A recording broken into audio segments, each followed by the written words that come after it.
Hello, everyone. This is Biz Chicks TV. This is the place where you can find tips and tools to help you do business better.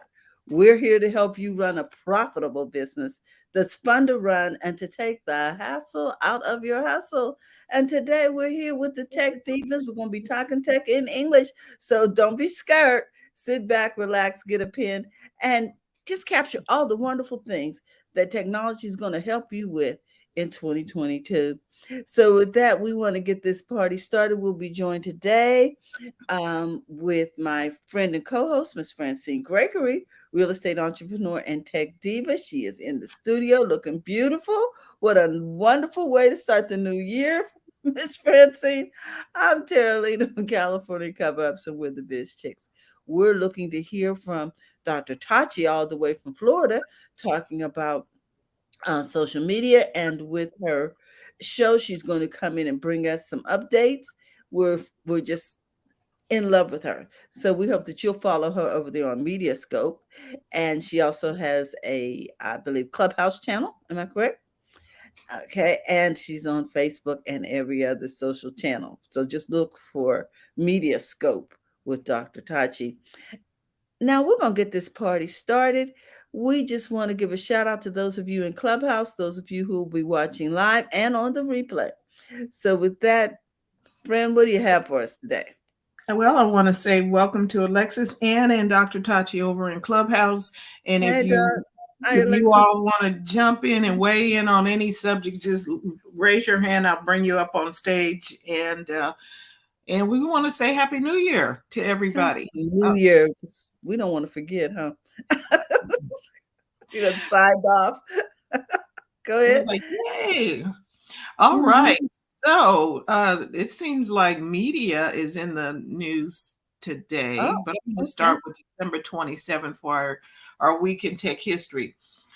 December 27th, 1999, Jeff Bezos is named Person of the Year by Time Magazine.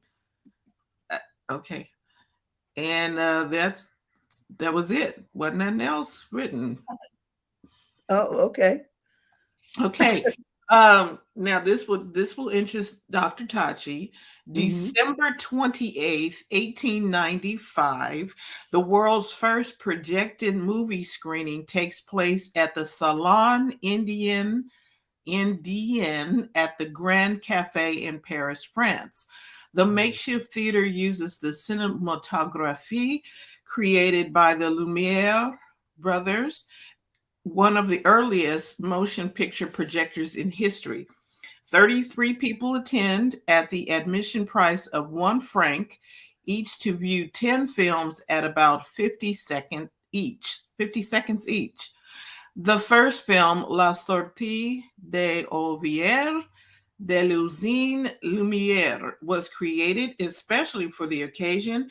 It shows workers leaving the Lumière factory in Lyon by foot, by bicycle, and by car. Okay, thank God for my French class. I was going to say, you were pronouncing those words. I had French and I know I can't do it. I took a couple of years of French in high school. Good. I said, go, friend. Dr. Tachi, you want to weigh in? Oh, no, I was like, yeah, thank God for your French knowledge. And also, yeah, that is a lot of people, when we watch films, we don't think about where it started. So it's film really is a French French development, if you think about it. So thanks for that. Yeah, I was like, oh, interesting. I didn't say I passed, but I took basic French, so I know how to pronounce. Fraser is on here today. Look at this, Fraser Ramsey. Hey, Fraser, all the way from Edinburgh, Scotland. Hey, Fraser, how you doing? Oh, wow. Happy New Year. Okay, next story, December 29th, 1949, station KC2XAK of Bridgeport, Connecticut becomes the first ultra-high frequency UHF television station to operate a daily schedule. How many of you are wondering what UHF TV is? Raise your Mhm. hands. Don't be shy. This is the author It's of been this a blog. while. Mhm. Set up as a working experience by RCA and NBC, the station was used to test if the UHF spectrum was feasible to broadcast TV. Codenamed Operation Bridgeport after 2.5 years of successful transmission. The station was shut down. The UHF transmitter was purchased, dismantled, and reassembled in Portland, Oregon to power the first commercial UHF station in the United States. Wow.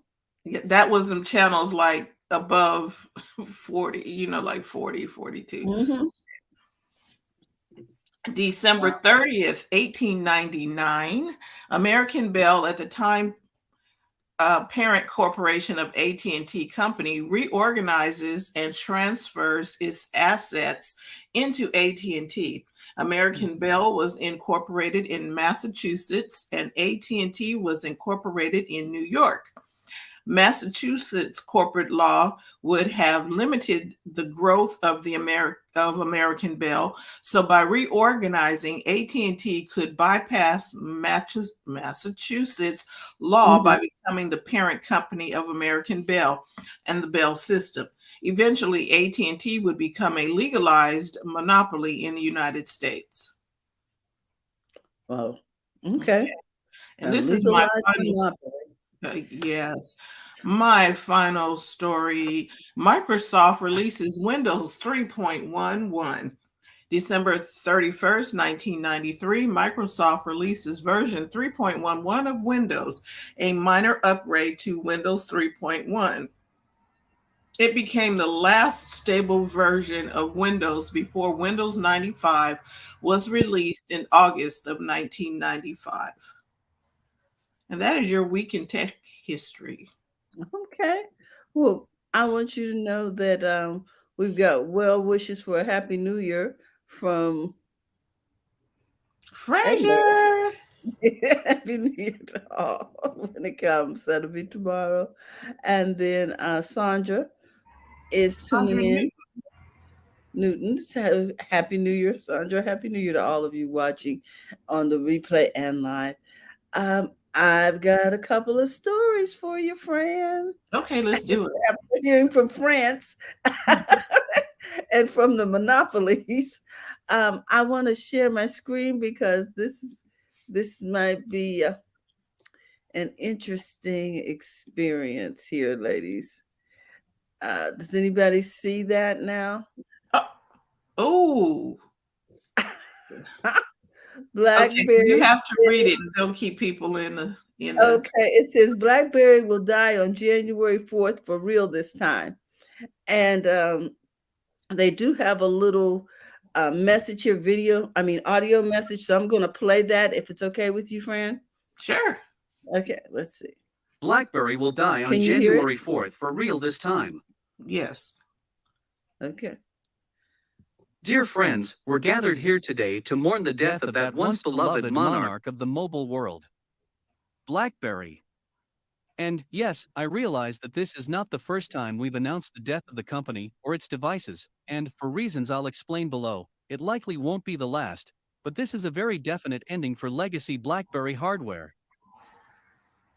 As of January 4th, any phones or tablets running BlackBerry's own software that's BlackBerry 7.1 or earlier, BlackBerry 10, or its tablet operating system BlackBerry Playbook will no longer reliably function, says the company.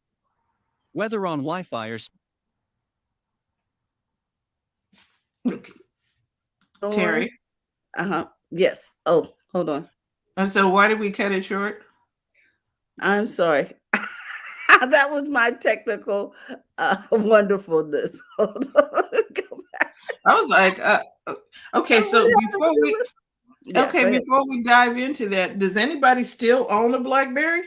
You know what I'm saying? It's like, I couldn't believe it. Oh, Dr. Tashi said that works. I had no idea they were still out there. I had a BlackBerry a very long time ago. Did you? Yeah. Oh yeah. Well, BlackBerry Pearl. It was a little small one, a BlackBerry Pearl, and Okay. I still have mine. Obviously it's not on, but I still have it. Mm-hmm. Okay, well, it will no longer work properly after January 4th. Exactly. It's done.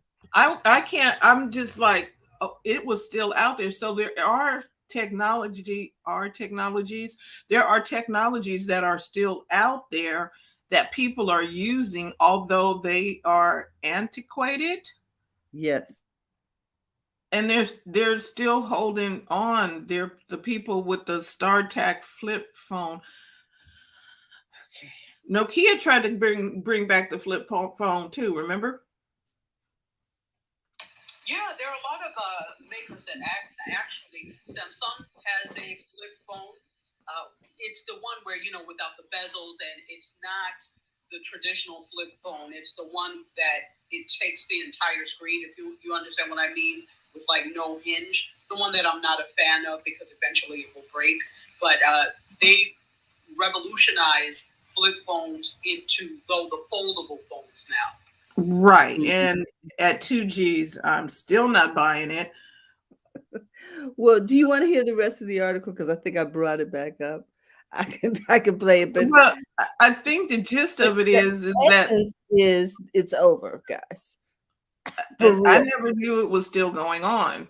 Yeah, they tried to do some iOS stuff in 2013 and that didn't work. And then they tried some Android stuff and that didn't work. They just beating a dead horse. And now they moved to software.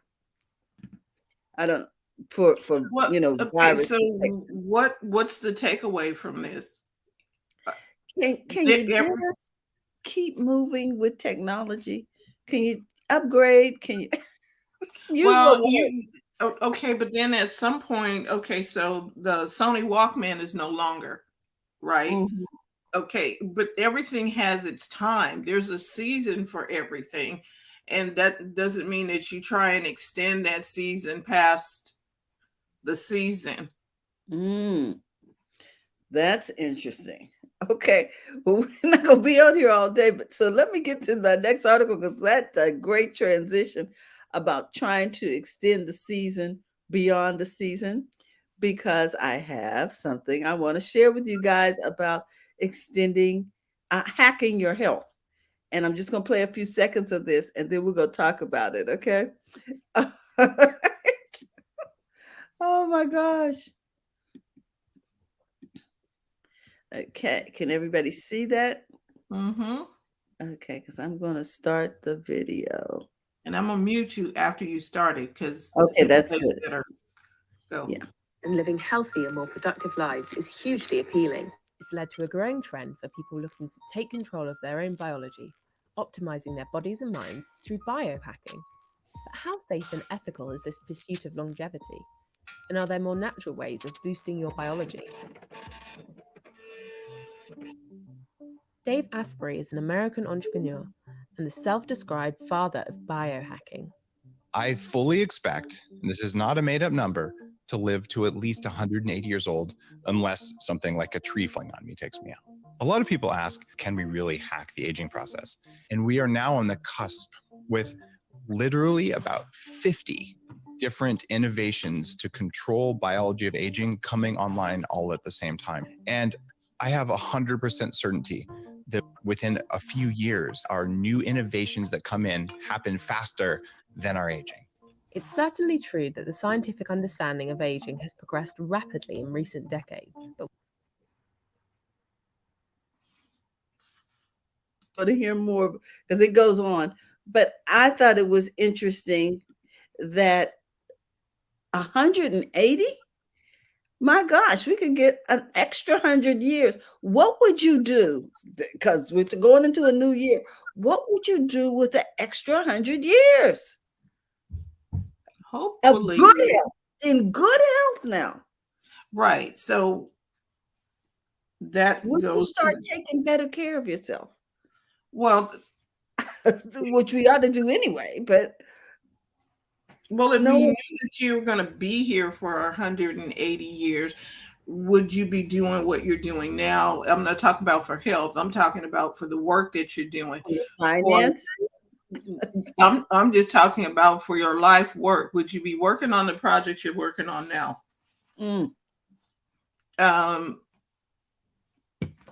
Probably so, but okay, my question now becomes, okay, are we tinkering with stuff, man tinkering, doing some Frankenstein style stuff? They're calling it biohacking. I'm calling it Frankenstein. What are you doing? And why? I call it genetic engineering, but Okay. But the body will go on. The body should go on a long time if we don't interfere with it. The problem is that the man has interfered with the workings of the body already. That's why we're not getting to hundreds of years, because we're eating wrong, not resting. And so now we're going to take a pill or hack something to make us, we're going to plug in like the Borg or something. What? I have no idea. I just know that an extra 100 years sounded really interesting to me. I never even conceived of it. That sounds really extreme. It does. 180. Well, Bible days, they lived longer than that, but they didn't have all of the, what is it, the stuff that we have going on now? Toxins and stress.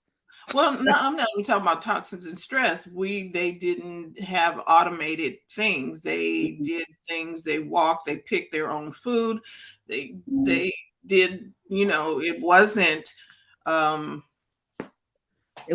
Yeah, I get you. It wasn't an industrial age. It was more of an agricultural age. People did more physical things. Things were manual. And I don't say that it's a problem because we've gotten more modern.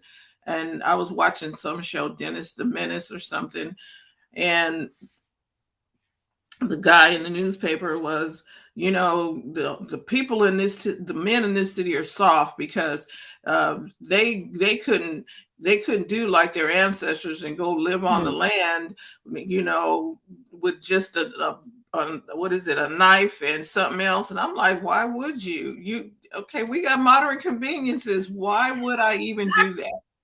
See, is it really necessary? Come on. Dr. Tachi?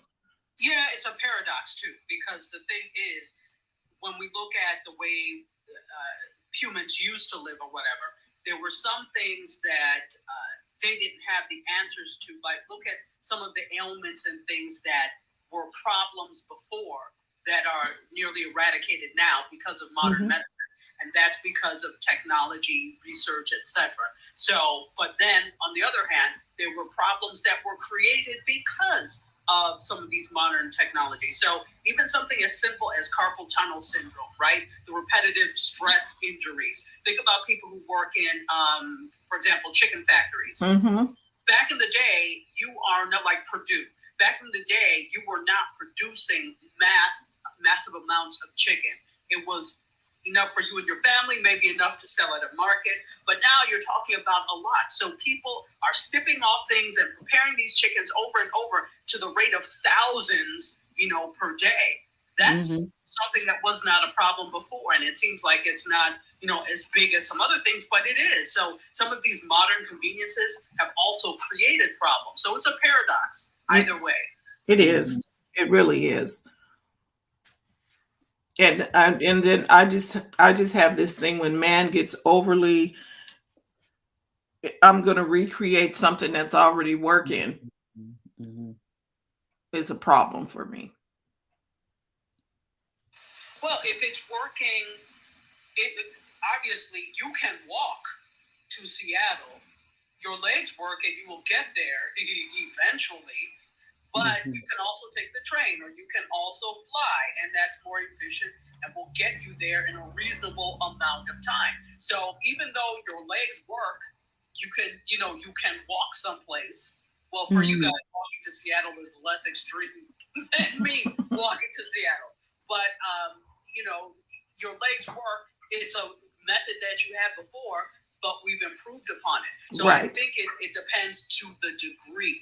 And improving upon something. And I'm talking about them messing with the biology of it, like the $6 million man, or turning, you know what I mean? The robotics. And it's such a fine line. You know, at what point do we stop? We help the person that's maybe paraplegic or something, and you help them, give them As a benefit. as a benefit, but then you take it too far And when apply we're it cloning to people. whatever. Yeah. Start cloning people and okay. I watch too many science fiction movies. Your doppelganger shows up at the meeting. Like, George, I just saw you around the corner. Okay. Oh my goodness. So that's all I have for you today. Just something to think about. And I wish you guys a happy new year. Yes, Terry comes in stirring up stuff. Because there may be many, many more. So TJ is not with us today. So Dr. Tachi, if you are ready, you can have the floor. And I am so happy, Dr. Tachi, to hear from you. And I know you're going to tell us something about the year in review or whatever, but guys, if you do not listen to Mediascope, please follow Dr. Tachi. It's so entertaining. Okay, go ahead, Doc. Well, thank you so much. So we actually had a guest on Wednesday. This was our last Mediascope of 2021, and we won't be back until February of next year, middle of February. So we actually had a guest, and we talked about sprucing up your social media profile, and not just your profile, but sprucing up your social media for 2022 and trends and things like that. So I actually did not cover any stories, but I do have some. So here we go. Let's talk a little bit about movies. You know, that is always a thing with me. For some reason, I lead off with what's happening at the box office, and I find it. Are you all hearing me well? Yes. Yes. Good. Because my air conditioner is on, because you know it's hot here. Okay. Okay, you should be okay. And while we're at 42 degrees, which is unusual for us, we don't know how to act. So I'm like, okay, I can't survive without the air conditioner. So it's a little loud, so I apologize. So Spider-Man, let's talk about what's going on. This is based off of the Wednesday box office numbers. We'll know more, for this weekend. So Spider-Man No Way Home has swung past the Disney 2016 Christmas hit Rogue One, a Star Wars story. Everybody remember that, right? Yes, yes. That brought in, Rogue One actually brought in 532.1 million. And Warner Brothers' top grossing title of all time, The Dark Knight, which was 534.8 million.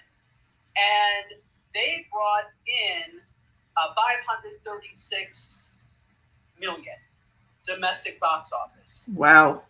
Yeah. So I think what's happening is they really are desperately wanting to go back to pre-pandemic days and numbers, and it simply can't happen with what's happening. What's going to be interesting for me to see is whether or not the numbers adjust themselves because of the surge of the new variant. I don't know whether or not, I know people are being cautious. Entities are being cautious, I should say, but are people being cautious, and are people still? I don't think so, Dr. Tachi. My grandkids and their parents went to see that movie. I said they just the whole family. I'm like, what? Okay. Yeah. See, that's what people are doing. They're like, "Oh, I went to see it. It was good." I'm like, "Great, don't come over here." You have to do what works for you, I suppose. But not to talk about COVID-19, because that's not what this is about. But it's related in the sense of I'm waiting to see what happens with the box office. Not just this weekend, because it is a holiday weekend. Yes. Whether or not people are there. So that's what's happened with that. Sony is reporting that No Way Home's 13-day gross is the third highest of all time, behind Avengers Endgame that grossed at $652.9 million, and Star Wars: The Force Awakens at $629 million. Interesting. So it's doing really well. So when will this slow down? The movie Spider-Man: No Way Home. So the kids are out of school, right? Yeah, see. So I think I'm waiting for the box office numbers to come in, and so Monday I'll have a better idea. But I think it's just going to continue to increase. So that's what's happening with box office. On top of Spider-Man's No Way Home, or Spider-Man No Way Home. Let me weigh in just a quick second. They timed that right. They knew them people were going to be out of school. Yeah. Yes. And they knew. Go ahead. They knew, okay, Marvel always has something at the end of the year, something. So this was timed really well. I think people were also thinking it was going to be over because we hadn't heard a lot about COVID. They weren't expecting Omicron, and they made plans to just do what they want to do. I just think I think more so that they really planned this. Kids are out of school during this time of year. Marvel movies sell. We've been waiting on something. Okay, because the little snacks they've been giving us with Hawkeye and WandaVision and all of that, those are little snacks. They're not like the regular Marvel full-length movie. I think the last one was what's the girl's name? Black Widow. Black Widow, yeah. Yeah, you are absolutely correct. And you're right in the fact that Marvel typically will do a summer blockbuster of some sort and a holiday thing. If not both, one or the other. So yeah, it's time. They know when people are going to the theaters. It's a gamble when you talk about a global pandemic, what's going to happen. And I think they're still very resistant to having things streaming same day, because as I mentioned before, Universal and a lot of the other producers of films are going back to that 45-day window between streaming and when it's released in theaters. So 45 days is not a long time, because remember, back in the day, it used to be 2 years. Wow. Yeah. Alexis has her hand up. I think she's coming in to comment. Hey, Alexis. Hi. So you talking about how much Spider-Man made over the weekend? We're talking about because I was in that. I was in the theater. I was in the theater with my youngins. It wasn't that crowded. I'll say that. It wasn't as. But then I didn't go like the day of. So let's say I went Tuesday. So but it still was people in there. And a lot of people was in the movie theater that hadn't been in there in a while. So I was sitting there, and it was one of the few movies that I said I wanted to see in the theater. There's other movies that came out that I wasn't like rushed to see in the theater. Spider-Man was one that I was like, Spider-Man and Matrix, and I haven't seen the Matrix yet. Spider-Man was one of the ones I was like, yeah, I want to see that on the big screen. I don't want to see that in my house. Especially with all the stuff that happened in it, I was like, no, I needed to see that on the big screen. Okay. I saw them all on the big screen. And this was the one to see, well, spoilers, but this was the one to see for me on the big screen after seeing everybody else, all the previous ones on the big screen. It's just like, that culmination needed to be on the big screen for me. That's just all I can say. Okay. But I still took precautions. I still, I had the mask. I have my mini air purifier that I walk around with all the time. So I still took the precautions that I needed to take. But, at some point it's like, yeah, we want to see this. All right. We want to see this on the screen. That's all. All right. Thank you. Absolutely. That makes sense. In terms of wanting to see it, I get it. I'm a film person myself. I guess I'm just not wanting to go, and I don't need to see it that badly on a big screen to go to the theaters now. But there are some people who really do, like Alexis, have that need to go see it on a big screen. Also, there are some people who have been, holed up for a while and just want to get out. So that's that. But it is what it is. I will not be going to anybody's theater, so that's me. I can say that Monday we'll see exactly what happened at the box office with not just that, but also Sing 2 is out as well.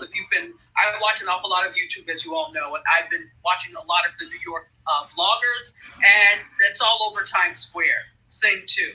So it's holiday time. They're trying to get those children in there. So we'll see what happens. Yeah. Mm-hmm. All right. Let's move it over to TV. In case you didn't know that this show was still on, it still is on, but I can't believe it's in its 20th season. So Real Time with Bill Maher is in season 20. Huh. I was like 20 years? Well, not even 20 years, 20 seasons, because seasons and years are not necessarily the same thing. But I have to say, I do remember it was on, and I was still at Howard. So a few seasons have gone by, probably. So they've gotten an Hbo Premiere date and also a promo. This is for the return of Real Time with Bill Maher. And for those of you who don't know, it's a politically focused late night talk show. And January 21st at 10 p.m. with a replay at 12:30 a.m. is when Eastern Time is when it is slated to return. So he signed a deal with Warner Media-owned Premium, with the Warner TV-owned Premium Cable Network earlier to keep the show going through 2024. So season 20, this makes Maher the longest-serving late-night host currently on air. Wow. I had no idea. Whew. I didn't either. I guess the question is, how long is too long? When do you say your goodbyes? Okay. And it's okay if people are still there and still buying it and still watching, I guess you continue on. But when do you, it would seem to me that as a creator, I would want to make the decision to say, yeah, I think we've done this enough, as opposed to have a network say, you're gone. I'd like to make that decision. Like Jerry Seinfeld did. He's like, we're out now, instead of waiting for them to kick you out. Quit while you're on top. Quit a champion. Right. When is the season is over, you need to recognize when the season is done. And just like Blackberry did not recognize when the season transition to something else. Yes. I thought Blackberry was still a viable tool for security. Not any longer. January 4th, it's over. Well, they are doing cybersecurity, and they're letting the phone stuff go. Oh, well. So your device won't work. Okay. Well, I mean, I think that's saying, not to go back to that, but it's sort of the same thing like with IBM when they stopped the personal computing segment of what they did.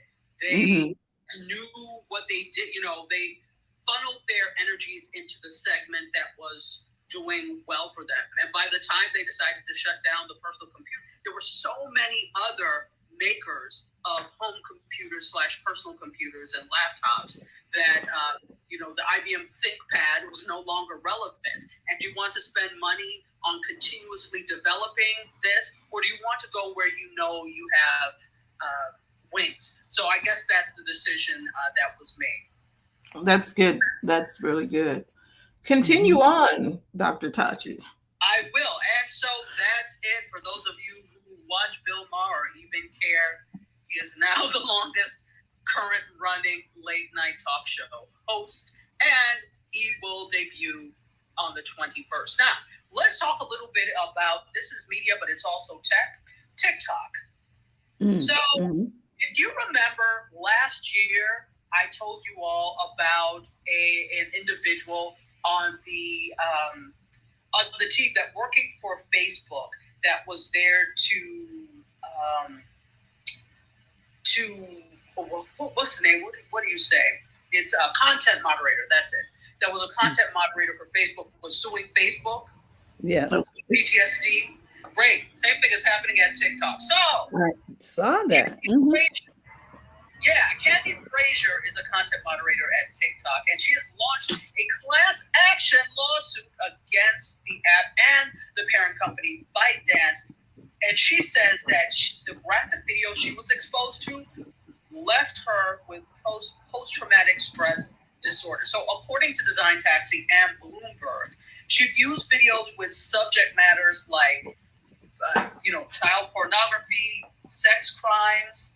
I don't even want to talk about the question is why? Why would she do the worst that you can imagine? That is what she does. And the fact that people are even in the frame of mind to do that, let alone record it, is terrible. And then post it. Even more drastically, she said that she had to endure school shootings, suicides, and even a fatal fall from a building complete with audio, in addition to other things. So the report noted that content moderators on the app are required to go through hundreds of videos during a 12-hour shift with only a 1 hour long lunch break and 2 shorter 15-minute breaks. So her lawyers say that because of the volume of content that they have to go through, moderators can only spend up to 25 seconds on a video, with some simultaneously viewing 3 to 10 videos at once. So because of this trauma and distress that she's experienced, she says she now has trouble sleeping, and when she does sleep, she has horrific nightmares, and she wants the company to compensate her for the psychological harm caused, as well as a court order instructing TikTok to set up a medical fund for its 10,000 moderators. So in response to these allegations, TikTok said that they won't be commenting because it's an ongoing legal battle. But of course, they said, quote, "Our safety team partners with third-party firms on the critical work of helping to protect the TikTok platform and community, and we continue to expand on a range of wellness services so that moderators feel supported mentally and emotionally." Okay. So this is happening at TikTok. That's really interesting. So she is like a gatekeeper. There's 2 roads here. The road put in, is she still working there? I don't know. The article didn't say whether or not she is still working there. I would imagine that she's not working in the capacity. What I don't know is whether or not moderators are, they said a third-party firm, so I'm guessing she may be working with another firm that is a contractor for TikTok as opposed to a TikTok employee. So I don't know. Okay, so there's some different caveats and issues going on. It's not as straightforward as TikTok has hired you, and why not have the company that you're working for address that? I don't. Because TikTok probably has deeper pockets. Exactly. Although it's the company that you're working for should be the one to put some safeguards in place. I don't know what the agreement is, and that's another thing of what the agreement is, because the argument before when this happened at Facebook was like, well, didn't you know what you were in for when you did this? So if you didn't know, did the company do a good enough job explaining some of the things that you may be exposed to, and then you still agree? Like, did they really make it a point to say, look, there are some terrible things? For example, if you feel you can't handle this, then this may not be the task for you. Did they really do, TikTok and the contracting company, did they really do a good job of letting these moderators know that this is what they would be in for? Or are some people still, regardless, said I can do it and then discover that they can't? So there are a lot of things there. Right, because if you said, yep, I can do it, and you didn't read the dialogue box like a lot of people don't do, yeah, I can handle it. Yeah, I can handle it. And you're looking at the paycheck and you're saying, yes, you can handle it. And they have explained what you're getting into, and then you get over there. Now you want them to pay you for PTSD. Okay. Because you had no idea. Yeah. that this- So that's, Yeah. I mean, but I can't. I Go missed ahead, the part about Alfredo. the TikTok contract, but what was that about? Say again, Alfredo. You said something about TikTok contracts and how content creators are being accepted. Is that what I heard? No, well, no, not content creators. It's the moderators, the content moderators. You know, when they're making sure that no things that go against their community standards go up. So what has to happen is that content moderators, who are humans, go through, and that's how they basically decide to take down these things, to take them down. But you're watching, 12 hours or so, if not more, per day of this type of stuff. And what the article says is that they're often watching like up to 10 videos simultaneously to look. That is a lot of trauma. That is a lot of trauma to watch by yourself, and it's not recommended in my opinion. It's just an opinion because just on the news, there's a lot of things that are like, oh my gosh, they put that on the news. right. And but the challenge becomes now, did they warn you ahead of time is where we are with this. Did they warn you ahead of time? Did you just sign it? And you know how we get the little pop-up things that say upgrade your phone, and you're like, I agree, and you really didn't read what was happening or what was going to happen. You took the job anyway, and now you want them to compensate you when that they probably already told you that you may see what you're these in things for. because you're there to prevent Terry, the general public Terry, from I seeing. cannot hear you. You can't hear me? Hold on a minute. Mhm. Go ahead, Terry. I was saying that because your job is to prevent the general public from hearing or seeing these things, you sometimes may have to watch the entire video to know if they really committed suicide, or if they really fell, or if this was some kind of joke at the end. And so you actually are a witness to some crap. Now, that's my question. What happens if you are the witness? Do you have to start showing up at stuff to, you know what I mean? I don't know. It's a lot to That's consider. a whole other conversation. Yeah, Yeah. that's a fair point, and that's an interesting point. I don't know what the legalities are with that type of thing. It's Wow. the thing is that this is a lot, so I can see where she's coming from. Even if you did, how do you know what you can handle until you're exposed to it? Exactly. True. And then at that point, you need to make a decision. I can no longer do this, and I'm out. Mm-hmm. Yeah, exactly. But there are other things there too.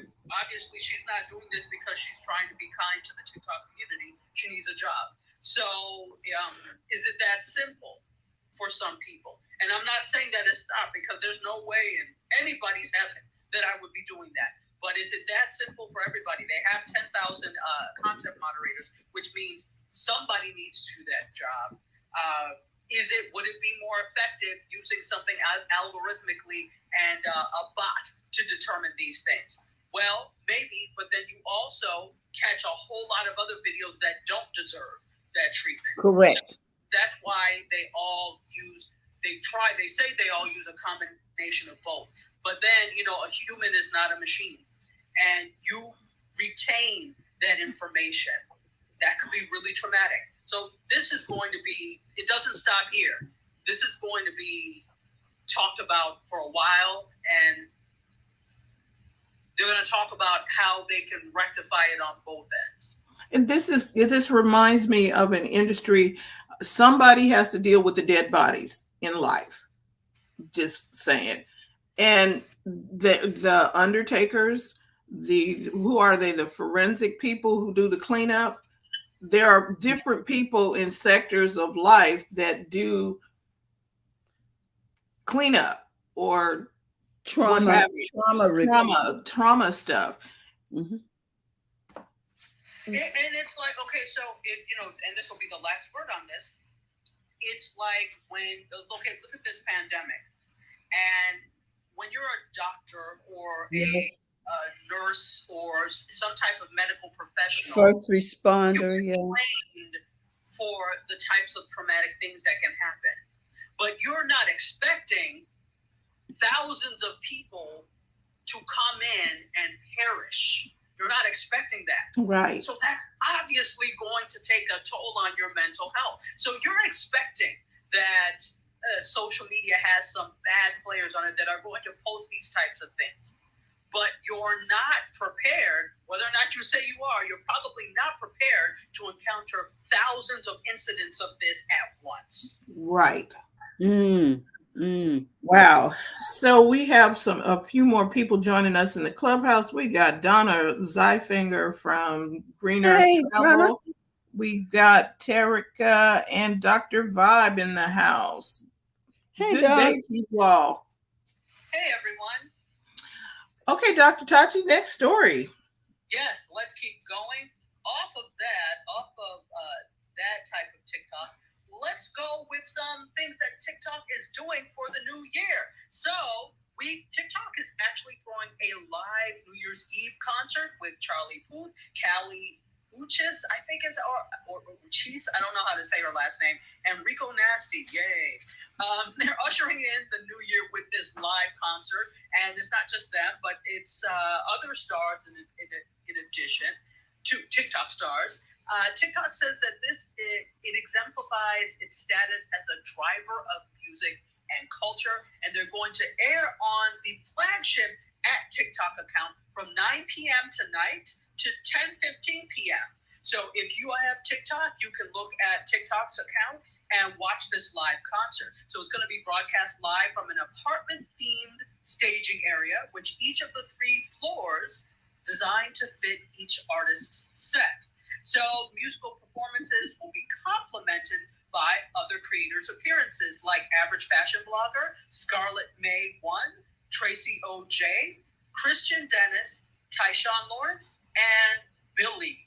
So if you're a TikToker, you are probably very familiar with those TikTokers. So, but this isn't the first time they've done this. Last year, they tapped Lil Yachty and Brittany Broski to preside over the festivities during quarantine. They also had performances from Jason Derulo, Sweetie, and Anita. And this year, they said that they hosted a lot of live streams from Justin Bieber, J Balvin, and they did a series called Headstream that takes viewers inside the minds of their favorite artists. So the point is TikTok is trying to do it big, and they're continuing with their New Year's Eve thing this year. So tonight, 9 p.m. Eastern Time, tune in to TikTok and watch on their flagship TikTok channel. Okay. All right. So we got a comment here from Carlos Phoenix. Yeah, bye, Carlos. He said, I've done concerts like that with over 30 major artists nationwide. They should have hired him. It was 4 hours long and tons of major sponsors.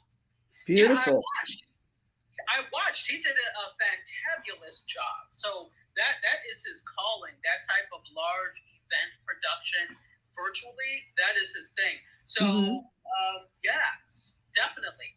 And it was great, Carlos. So I'm just thinking that's going to happen more and more. You know, where you celebrate New Year's Eve from the comfort of your living room on your favorite platform, whether it's Twitter, whether it's, Instagram, wherever it is, TikTok, now we have choices. We don't necessarily have to do Rockin' Eve off of ABC or. Right. And that was your only choice. Although I probably will be doing that because my favorite DJ, D-Nice, is DJing for New Year's Rockin' Eve. So, really? I might tune in.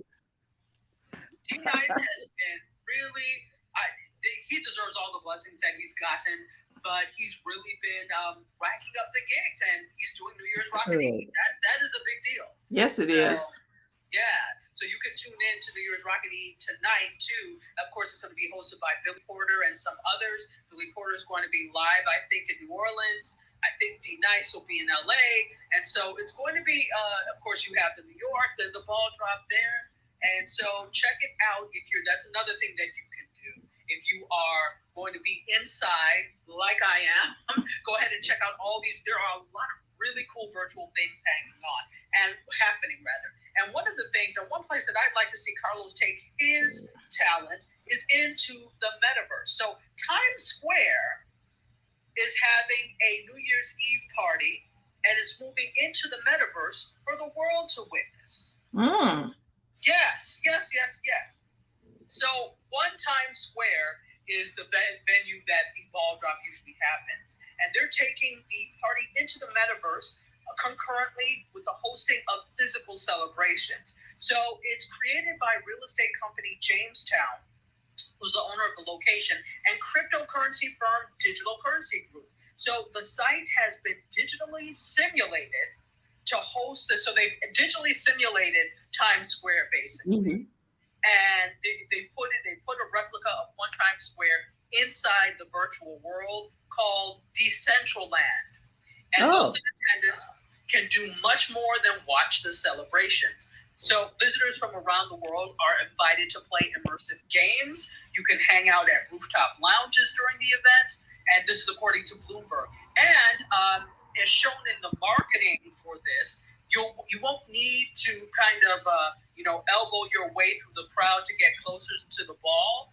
You have access, and you don't have to wave or sift through a crowd. So it's called the Metafest 2022, and you could go to vny.com tonight. And mobile users can also participate by downloading the VNYE app on the App Store or Google Play Store. So you can also participate in the metaverse, people. Again, it is vnye.com. And I don't know what time that's happening tonight, but it's concurrent. So I think, I don't know what time all the festivities start, but probably somewhere around 9 or 10. So start checking there.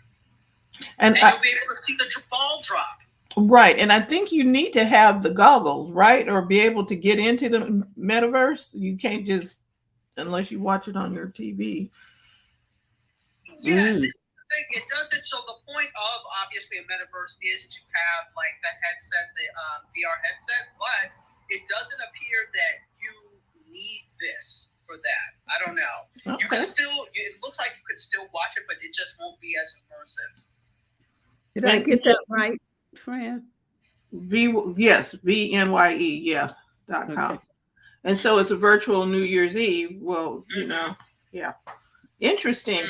And what I'm suggesting for those of you who are creators, you're going to need to figure out your place in the metaverse. I understand, we might be resistant to it, but we need to figure out where we're going to be in the metaverse. Do we have a shop in the metaverse? You know what I mean? Like a candy store, cookie shop, whatever it is, because people are going to be there. Because people are going to buy your virtual cookies. They are. I'm just saying. And this has already been happening for those of you that are gamers. In the gaming world, people have been buying digital tokens and virtual snacks and things like that for a long time. So it's not new. The concept of buying things that don't, quote, physically exist is not a new thing. What is new is that you're not necessarily using the currency that we know, that crypto is now becoming a part of that and is the big part of that. NFTs are a part of that. So very interesting indeed. All right, let's keep going. So speaking of, I wanted to put this in there because speaking of the metaverse, Ready Player Me is a new company that has raised $13 million to make Metaverse Avatars and NFT cosmetics. Hear what I said? NFT cosmetics. So now we can buy our makeup to wear in the metaverse. For your avatar. Exactly. And it's an NFT. Okay. This is in their Series funding round. So it's based off, the name appears to be based off of Ready Player One, from Spielberg. Yes. Wasn't the greatest movie, but okay.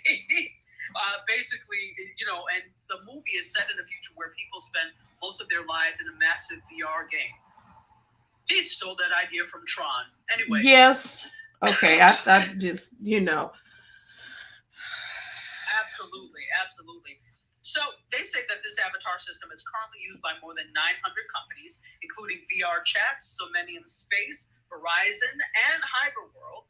And the core goal is this: to give users consistency by letting them wear the same avatar in numerous virtual worlds, and to make things easier on companies developing these virtual worlds. So you look the same wherever you happen to go. People can recognize you. Have an avatar for each virtual world. You look the same everywhere. You're branded basically. So Ready Player Me is focusing on virtual fashion, selling digital clothing and other cosmetics and cosmetics as NFTs. So the idea is that you can buy an NFT in the real world that will give you access to a cosmetic for your avatar to wear in the virtual world. So again, this is not new because gaming has been doing this for a while. What is new is the method of currency. Wow. Okay. Yeah. So I have a question. So my grandson has an avatar over there in Fortnite that he keeps buying stuff for. Okay. So now he can go to Ready Player 2 and buy more stuff? Ready Player Me. ReadyPlayer.me. Okay. And buy more stuff for that same avatar, or create an avatar and place it in Fortnite? Good question. I don't know. We're not sure. Okay. Which worlds would be included in there? So Mm-hmm. Fortnite may not be something that's included. Because they have their own stuff going on over there that they're selling. Correct. Yeah. Exactly. Okay. So And my 8-year-old granddaughter is talking about buying skins, and I have no idea what that means, Doc. Buying skins skins in a way are like, now see, I don't know what it means in that sense because I don't play Fortnite, but she's like, in Roblox. She's doing Roblox. Okay. So I don't play. I've never been in Roblox. I don't need. Which is a virtual world. So skins in the traditional sense are like wallpapers. Okay. And now, skins, I'm looking it up on here. Skins in Roblox. Maybe you're looking like free skin. So it is like clothing and okay. So she's like paper dolls. Yeah, when she changes her outfits. Okay. Alexis is. Yeah, my kids are on Roblox and Fortnite, and so skins is usually like they'll get a character and then they'll be that character for a while. Like right now, I think my son has Miles Morales is one of his skins. So when he goes to the character, he has like all the Spider-Man stuff on.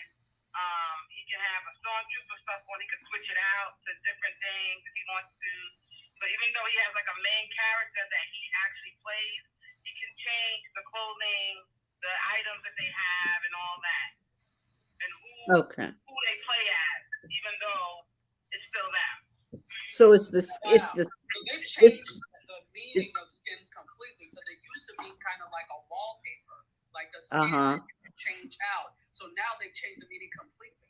Wow. To cool. Gear. It sounds like to that gear that they're putting on. No, you can change your face too. According to Carlos here, it says there will be NFT with celebrity faces, so your avatar will look like Tom Cruise or Salma Hayek. So you can. I don't either, but some people they think they'll have a better time in life if they look like somebody else. So therefore, you can get the skin of somebody else. Literally.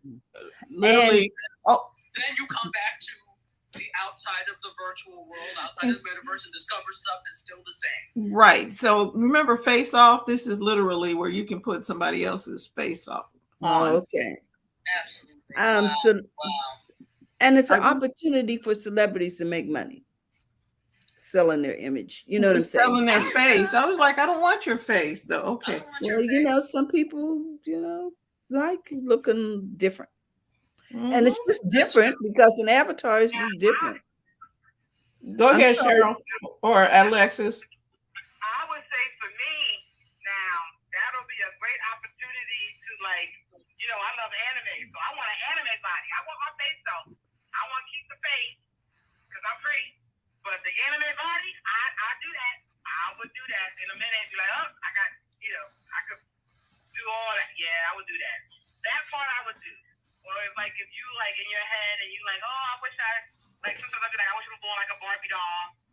I want to play like a Barbie doll. And you can do that in the metaverse. I do that. But now I don't want to know a celebrity face. Yeah, I think it's different. I think it's different with anime though, because when you're doing anime or any of those other things, essentially it's like cosplay.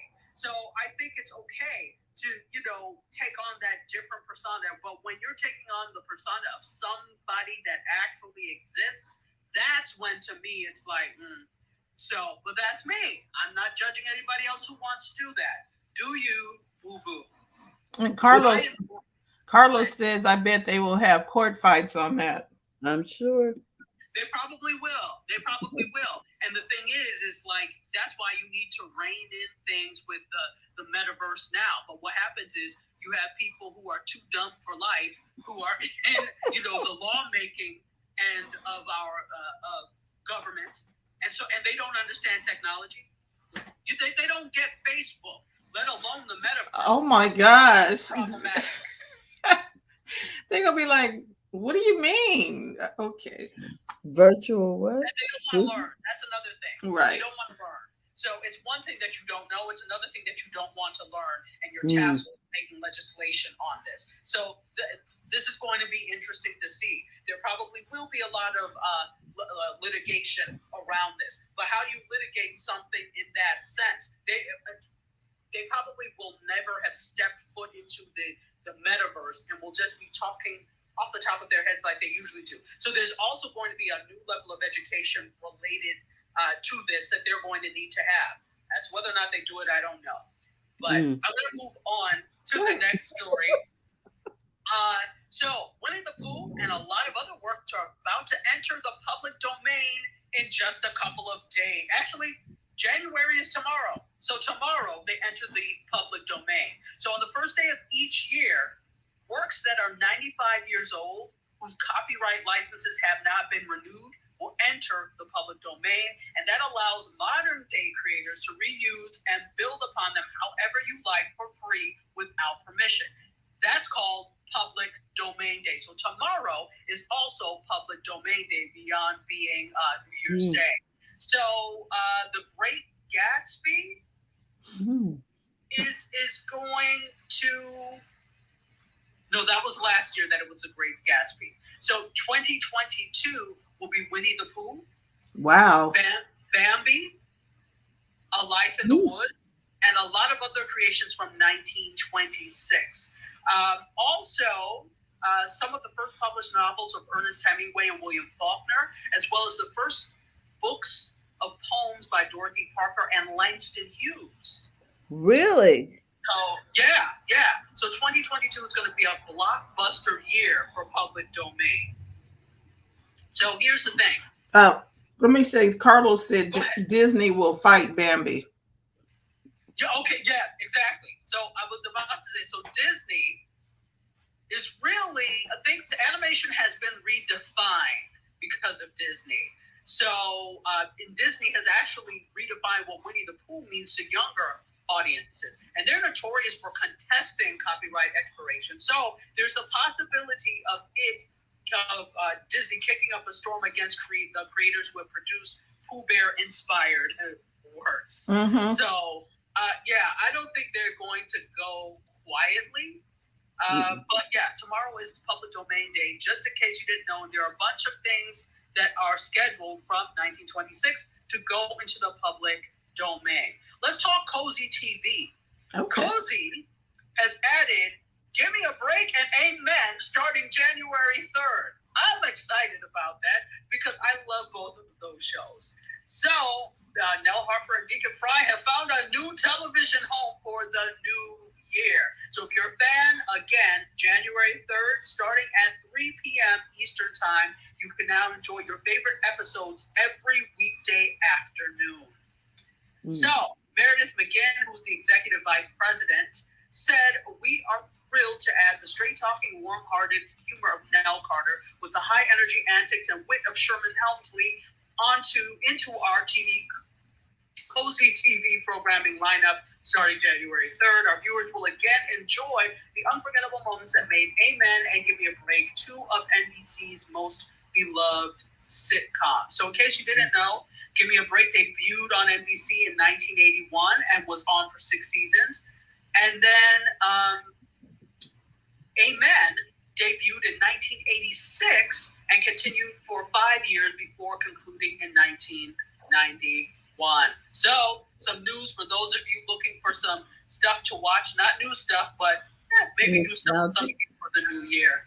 So this is like, what is that other channel that comes up? Me TV. Ah, with old school. Me TV, Get TV, also, what's the other one? There are Antenna TV. There are a whole contingent of television networks that are aimed at classic television. Wow. So, before they go into the public domain. Okay. We got some comments here from Carlos. Television, because I don't think that applies to, well, it is copyright and the script is copyrighted, but I think there's a different set of protections. Carlos can probably talk a little bit more about that, but I know that, copyright protects written works. I'm sure most people, I don't even know that most television shows, I know they all copyright the scripts. So it may be interesting to see, because I don't know if that works with plays as well, because people still have to get permission to put on a play. Right. Mm-hmm. And I was just being funny. No, I know you were being funny, but it is a serious, real question. So glad you said that. Okay, and finally, let's talk a little bit of pop culture. The big thing, for some reason this year, luxury was a big thing. Luxury is always a thing, but it was particularly this year and last year because probably of the pandemic and people were inside shopping and they figured, well, you know what? I'm on the real. I'm going to go ahead and buy that. It doesn't mean they bought it straight from the luxury house itself. Maybe they bought it from pre-loved from an online retailer, etc. But they wanted to feel good about themselves, and luxury is one thing that does that. So Chanel has hiked their bag prices yet again. It is now up to 60% higher since the pandemic started. Now, Chanel bags are already damn expensive. So, according to Bloomberg, they've increased prices worldwide by nearly 2/3 since late 2019. Analyst Catherine Parker of the Jefferies Group worked it out, and the price of the small, now if you know the bag that's quilted and it has a flap over it with the interlocking C's, you all have probably seen that. That's called the classic flap. Now, the small classic flap bag has hiked by 60%. It is now small now, is $8,200 currently. And the silence says it all. Exactly. Like, exactly. I got better things to spend $8,000 on than a bag. Well, a company spokesperson said that they upped the prices because of, quote, unspecified exchange rate fluctuation, as well as the rising costs of production and the balancing act the brand has to pull off to keep prices similar around the world. But experts are not buying it, and they said that Chanel has been increasing the prices of its products as part of a strategy to put them on par with competitors like Hermes and its iconic Birkin bag. Now, we all know Hermes, and we know Birkins are probably one of the most expensive luxury brand in the world, luxury bag in the world, usually costing somewhere around $20,000 for one Birkin bag. I'm sorry, I don't think it looks that nice for me to spend $20,000. And you know what you could do with that? But anyway, I'm not trying to luxury shame. Go ahead. No, you know what? We can go into the metaverse and just wear the bag. Absolutely. Absolutely. Yeah. Y'all doing the most. Yeah, I just wear it in the metaverse, and then because here's the thing, who wants to have somebody trying to snatch the bag from you on the street? Because For real, for real. I can't do that. So no, exactly.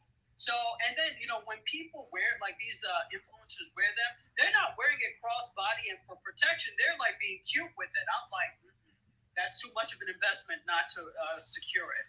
So also, if you compare, Design Taxing says this: if you compare the prices with the '90s, a design that once cost $1,000 by about $1,100 in 1990 now costs $7,800.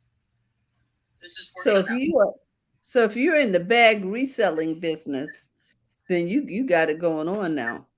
That's if somebody wants to buy it, and that's okay if they really wanted. But I'm like with Dr. Tachi, if the bag is not cute, I'm not buying it. Exactly. I will say this though, we scoff at this as frivolous fashion, but for people who are serious bag collectors, if you buy the right ones, they are investment pieces and they can appreciate with age. But you can't just buy anything now. You have the Chanel's are some of the bags that do hold their value, provided you treat it right, especially. But Chanel bags tend to hold their value. Louis Vuitton, kind of, not so much. It depends on which one. So you have to be, if you're going to buy a bag and you're doing it as an investment, you have to do your research as to which bags will hold their value. But if you're just buying it to wear, then go with cuteness. Right. And that's all I have for you. Yes, because I have a Coach bag, and I use it for functionality because it holds my stuff and it's well made. You know what I mean? It's real leather, real everything, and it holds up. When they originally made the Coach, I'm just going to go out here on a limb, I don't think they made it for the purpose of a fashion statement. I really do believe they used it because they needed bags and things. It was function first. Anyway, and durability. They needed durability for that function. Yeah. Go ahead, Terry. I was just saying they needed durability for that function. So as a result, the brand became known for quality. Right. And so what has happened really interesting and quickly with Coach is that it's been experiencing a resurgence as of late. I don't know if you've noticed that there have been a lot more designs, a lot more designs other than what they would normally do. The popularity of the Coach Tabby, which is that puffy Coach, I'm sure you've seen it. That flies off the shelves and they can't keep it. And Coach tends to be, and Coach is designer as opposed to luxury. It may feel luxurious, but it's designer and not luxury. So it's, if it was going to be luxury, it's at the lower end of the luxury scale, but it's more of a designer bag and not luxury. It's the same thing with, like, for example, a Marc Jacobs or Michael Kors. Those are designer, but not luxury. So when you go in terms of resale value, you're not going to get what you would get for a Chanel or a Birkin, that type of thing. So, but if you care about functionality only, then it doesn't matter. I want a good bag. Even if I go to, what is the name of that, Wilson's or something, I want a bag that's going to hold up and not crack on the handles and be able to handle what I put in it. Francine, you have a collection of handbags. Right, but they look good and they're functional. Functional first, but they got to look good. Match the outfit, but it needs to be functional. Yes. Just saying. And that's what I have. Thank you so much. I want to thank everybody who's over here in the clubhouse. We got Terica, Cheryl, Dryer Buzz, aka Yolanda, Donna from Green Earth Travel, and Dr. Tachi. and then Carlos Phoenix, and everybody who joined us over here on Facebook or YouTube or wherever you joined us from. We want to say thank you for tuning in. You could have been anywhere this New Year's Eve day. And we're going to say thank you so much for, being with us for the 2021. We're looking forward to being with you in 2022. So we will definitely be seeing you next year. Have a happy and safe new year for you and your family. And Terry, what else would you like to say? I would like to say, guys, Happy New Year. And don't forget that if you're looking to become a part of the Biz Chicks community, we would love for you to do that. You can simply text Biz to 33777, and we look forward to having you join our community. We want to help you get to know each other and support each other in, in this space, because we love helping people. How you doing, Frazier? Also, we had a few comments from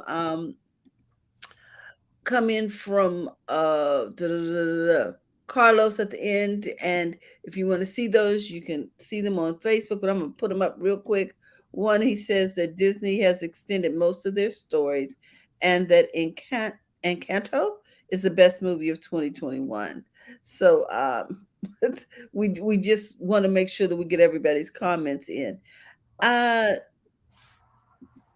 We are so grateful to you for all of your support during the year.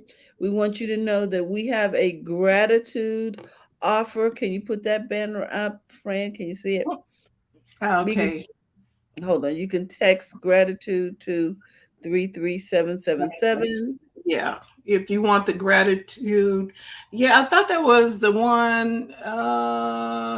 Was that gratitude or was that the gratitude? But I thought we did one for goals. That too. That is in the circle. Yeah, but you also did this gratitude thing. So we want them to know that they can get that by texting gratitude to 33777, and we'll make sure that that gets to you. In the meantime, we want to remind you, don't forget to go to the front of your own line, and we are going to be providing you with some affiliate links in 2022 so that you can get your business on track for things like Square and other things that we have affiliate links for.